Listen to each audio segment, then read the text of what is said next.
pour la première fois.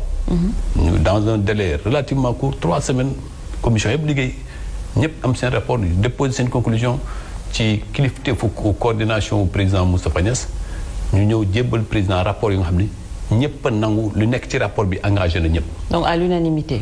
à l'unanimité ñi c'est vrai nag rapport yi waxuma lépp la ñu d'accord. am na ay points d'accord am na point de désaccord. am na ay points de désaccord am na ay points yoo xam ne war nañu ko topp mais au moins pour la première fois sur un rapport sur 8 commissions yi ak la commission de synthèse ñëpp ne d'accord nañ ci amul benn objection ci li ñu bind moo ñu engagé ñun ñëpp et loolu nag mu nekk une victoire du Sénégal. lii di am fii ci Sénégal ñi di waxtaan ba am ay rapport joxe ko président rappelé na ko ci loolu yeneen réew. ay yeneen étrangers ñoo ñëw di leen dimbali yéen a ngi fàttaliku fi ay yu ñu doon wax ay NDI parfois ay Nations Unies parfois yeneen organisme ou bien ay yenn ONG international dugg ci pour jubale nit ñu nekk ñu bokk même réew. Sénégal fii kenn raxuñu ñun ñoo toog force politique différente force économique différente. alors oui patronat. syndicat société civile ñëpp ay sénégalais. taw waxtaanee mbirum Sénégal ci domaine yépp jeunesse sport culture économie environnement cadre de vie politique yépp ñu waxtaanee ko tënku ci benn document bu nga xam ne président Moustapha Niasse tey la ko jëbbal président de la République. alors dafa am loolu nag mu nekk fierté pour le Sénégal. il y a eu une fierté certes ci yenn point d'accord yu ñu jot a am ci dialogue bi mais d'une autre part peut-être bi yoon président dafa bàyyi njuuj njaaj comme ni mu ko waxee woon dialogue bi passé ñu gis ne que y a une bonne partie quand même de l'opposition yoo xamante ne amoon nañ seen kàddu à dire présente ñu woon ci dialogue bi nii loolu tamit ban analyse lañ ciy def parce que à 8 mois moins de 8 mois des élections ils se sont posé cette question pourquoi le président de la République a senti le besoin de dialoguer. mais nee na d'abord yow da nga bëgg a limiter dialogue bi c'est simplement politique. non mais parce que léegi foofu nga ko bëgg a limiter. alors que dialogue bi wax naa la ko fàttali na ne 8 commissions ba une autre 9e mu nekk commission synthèse. mais vous êtes d'accord avec moi environnement mais vous êtes d'accord avec moi que il y a eu énormément de commissions mais tey lu tenir en haleine aujourd'hui. mais c'est le Sénégal qui est comme ça c'est le Sénégal qui est comme ça le Sénégal est un peu profondément attaché à la politique mais dama bëgg foofu boo xoolee presque inclusion totale la. économie li ma ko fàttali sànq sport culture jeunesse cadre de vie environnement yépp pétrole bi yépp ñu waxtaane ko loolu quand même c'est une très belle initiative li am nii mosuma ko gis ci Sénégal président de la République bu toog ñëpp def conclusion dialogue yëpp ne ko document bi jébbal nañ la ko ñun ñi ñoo d'accord ci lii dialogue nag li président li mën mooy oote dialogue oote invitation ñëpp kuy wuyu ak ku dul wuyu chacun a sa liberté nous sommes aussi dans un état de droit. doo forcer kenn nga ne ko kaay wuyu ji si dialogue. ñoom ñoo décidé ñu nekk des partis souverains ñu ne ñoom demuñu dialogue mais gis nañ tey que ñu demutoon tey am nañu échec ñoom seen bopp parce que li ñu doon xalaat ñu ñëwutoon. c'est une honte pour eux c'est une défaite politique. Comment ça, c'est une défaite politique parce que dañu ne woon dialogue bi du jur dara par exemple ñoom bu fekkee ni li ñuy wax dialogue politique bi dañu doon wax gaa ñi Khalifa Sall dem nga wuyu ji PDS dem nga wuyu ji am na ay partis yu bari yu nga xam ne dañ leen di ooyee non aligné dem nañ wuyu ji réew mi dem nga wuyu ji yéen a ngi dem mais gaa yi dañ leen di nax du ngeen fa am dara lu nga mais boo xoolee tey mais tey bu fekkee man ci commission boobu laa bokkoon commission boobu laa bokkoon discussion yu profonde d'abord discussion ci président bi parce que président la bi imposé wul dara dafa ne nañu waxtaan mais justement dafa ne nañu waxtaan ñu am ku leen jiite parce que am na ñu fa jiite woon opposition bi récusé leen président ne na opposition bi proposition sax mu jël am ba nit ñi d'accord ñun ñëpp force yëpp d'accord opposition moo proposé ak ne loon aligné ne ki fi nekk muy directeur général des élections di Thiendella Fall ma koy féliciter di ko mais est-ce que l'opposition qui n'a pas di ko delloo njukkal ci liggéey bi mu def ne nañ ko d'accord nañ ko def ñun pôle majorité ñu ne lépp lu ngeen d'accord kuy président ñun d'accord nañ ci. Mais monsieur le ministre, est-ce que vous n'êtes pas d'accord aujourd'hui que l'opposition a toujours été constante c'est-à-dire ñoom dañoo mës a jàpp ne que dialogue bi d'après ñoom li ñu ko tuddee toujours. ban opposition ngay wax. L'opposition qui n'a pas répondu. Voilà, qui n'a pas répondu. L'opposition. Qui n'a pas répondu. Parce que boo nee utilisant L apostrophe opposition. Non mais vous ne pouvez pas dire nu ma ko bindee dans ma tête mais c'est l'opposition qui n'a pas répondu à la main tendue du président de la République. C'est ça. Une bonne partie de l'opposition donc ñooñu dañoo yàgg wax ne que du ñu dem parce que deal la ñu jàppee dialogue bi ne que deal bi c'est quoi c'est juste pour permettre aux candidats Karim Meïssa Wade ak Khalifa Ababacar Sall ñu bokk ci élection mu nekk monnaie d'échange pour que président de la République aussi mën a bokk ci élection mais à la fin on se retrouve que effectivement ñii bokk nañ donc est-ce qu'ils n'ont pas quelque part raison nañu cohérent ñoom bu ñu créé Yewwi Askan Wi boo xoolee le mémorandum bu conduire à Yewwi Askan Wi. xam nga leen jàpp dañoo ne ñoom bu ñu ñëwee lu ñu njëkk a def mooy que Karim Wade. ak Khalifa Sall ñu retrouver tous leurs droits. Oui. Donc c'était leur combat xanaa kon c'était pas sincère. il faut être logique ñoom loolu moo nekkoon seen combat ñu ne dañoo bëgg Khalifa Sall retrouver ses droits. léegi ñu ñëw ne leen kaay leen ñu waxtaanee lépp président dem na ba fixé wul ordre du jour fixé wul terme de référence yi moom boobu bi ko gars yi yenn parti ne balaa ñoo wax nañ wax terme de référence daf leen ne kaay leen ñu fixé ndoo terme de référence yi ñu nga xam ne ñun la mandaté ñu représenter le pôle de la majorité au dialogue politique. daf ñu ne leen discuter de tout ce qu'ils veulent. Ne rejeter aucun point, discuter de tout ce qu'ils veulent. L'essentiel, c'est de former un point de vue qui soit en adéquation avec les lois et règlements de ce pays. Mais loolu lañ fa def defuñ fa dara li nga xam ni méngoowul ak sartu réew mi am donc comme neexoon nga ñëwaan bu fekkee am na ñun duñu ay jinne duñu ay malaayka. Oui, mais ñoom bu leen neexoon ñun ay sénégalais lañ ñu ñëw toog waxtaan défendre seen position bu ñu ñu génn ci askan wi wax ni ñii lii lañ fi bëgg a décider mais nag d'accord ci. mais seen position. Mais la politique de la chaise vide n'a jamais été une bonne politique en matière mais seen position ça a toujours été tey cette question sur le troisième mandat. Oui. Ils ont soutenu que il fallait que président de la République taxaw clairement wax ne que du bokk ci élection yi pour que ñoom ñu mën a dem au moins. peut-être toog ak ñoom xanaa président de la République du citoyen. naturellement. du citoyen dafa am droit. am ay obligations. Pourquoi ñun waxuñu ñun majorité ñu ne waa opposition yi ku ci nekk nañ wax ni kii dafay bokk ou bien kii du bokk kii day bokk ou kii du bokk nañ ko fàttali ñun ñoo tënku ci ay loi ak ay règlement yu wax ni bépp sénégalais bu ko neex mën na déposer ci candidature waaye mu war a respecter yenn règles yi ñu cité ko nommément cité ko dañu ne règles yooyu nag kuy atte kan moo méngoo ak charte yooyu conseil constitutionnel képp la point boobu posé nañu ko. point bu ñu demee dialogue politique point boobu opposition bi posé na ko wax li mu xalaat ñun majorité ñu wax lu ñu xalaat. mu nekk point de désaccord. ci dialogue du désaccord dañuy waxtaan ñoom dañoo wax seen position ñun tam ñu wax suñu position ñu discuter ba ñun ñëpp ñu tënku ci ne waaye comme que mënuñu déggoo ci kan moo war a nekk candidat te ñun jàppoon nañu dialogue politique bi du moom mooy recevoir ay candidature ci suñu constitution conseil constitutionnel rek moo koy recevoir moom mooy atte kan moo war a nekk candidat ak kan moo warul nekk candidat nañu fàttaliku 2012. Youssou Ndour déposé woon na candidature am Youssou Ndour ku fi ëpp tur ci Sénégal ak ci àddina conseil constitutionnel jàpp ni dossier Youssou Ndour bi méngoowul ak suñu charte rejeté ko Youssou Ndour lu mu def plié wu. dem defi ëllëg. muy Macky Sall mais monsieur le ministre vous êtes en train quand même de citer deux cas qui ne sont pas pareils.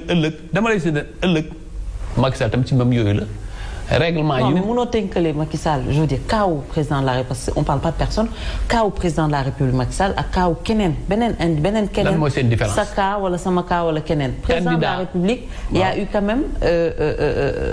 eu quand même cette constitution qui limite le nombre de mandats à 2. waaw loolu xam nga loolu beneen débat la loolu tamit juriste yi loolu débat droit la. juriste yi am na lu ñu ci wax ba pare ñun wax nañ suñu xalaat ci article bi nu ñu ko bindee dañoo jàpp ne article 27 dafa ne le mandat est de 5 ans. Et nul n'a le droit d'avoir 2 mandats consécutifs. 2 mandats consécutifs dafay bañ a def répétition mais c'est le mandat de 5 ans tout le monde le sait. Et en février 2016 déjà dans l'arrêt du conseil dafa ne woon que le mandat actuel du président est hors de portée de la norme nouvelle loolu c'est clair. Sur le plan du droit gis nga ñi ñi fi wax yëpp ils font de la supputation politique donc le président pour nous il est en droit de se présenter mais si l'opposition était sûre que le président n'est pas en droit de se présenter ñu am ay argument mais il faut convaincre le conseil constitutionnel si le conseil ñun bu ñu demee am jël risque déposer la candidature du président Macky Sall ñu rejeté ko ce sera kan moo ciy perte. alors moi je veux juste comprendre une chose nga expliquez-moi parce que ça je ne comprends pas donc bu ñu naxante gis nga mbir mi waaw bu fekkee ne citoyen dañuy wax ni kii moo war a nekk candidat kii moo warul nekk candidat ça ne sert absolument à rien. Et le débat du droit. Oui. Il est complètement.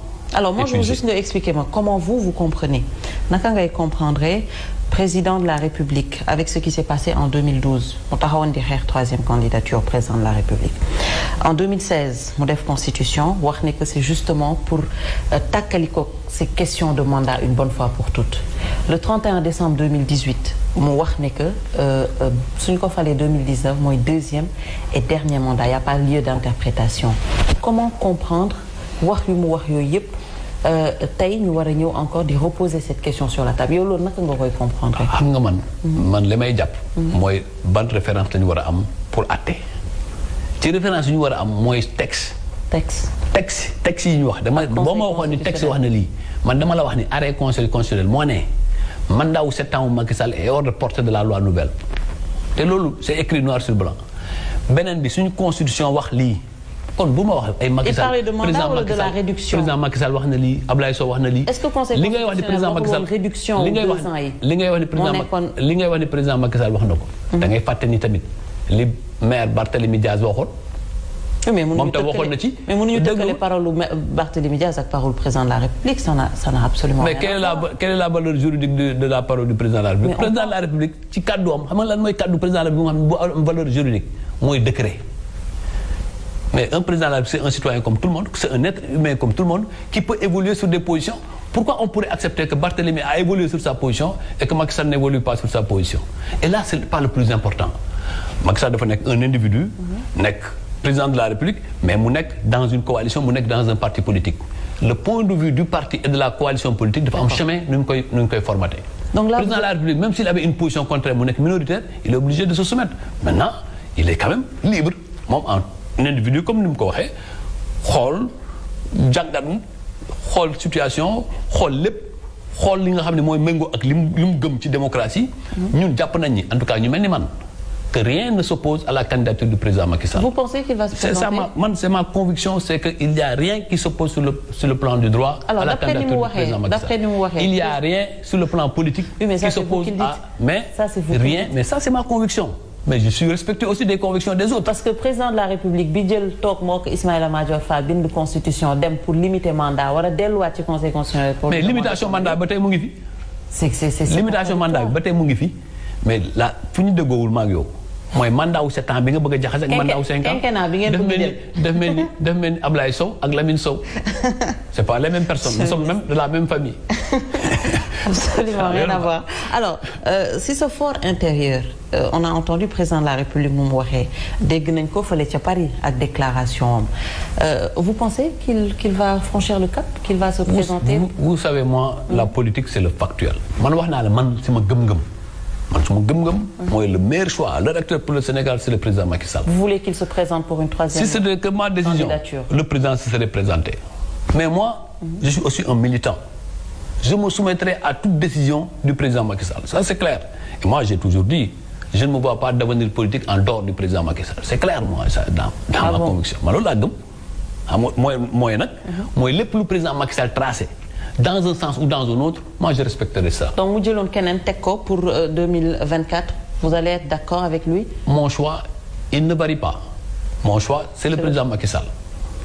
Mais le président Macky Sall, man nangu itam tënku ci sartu ak ci parti am tënku aussi ci leadership am.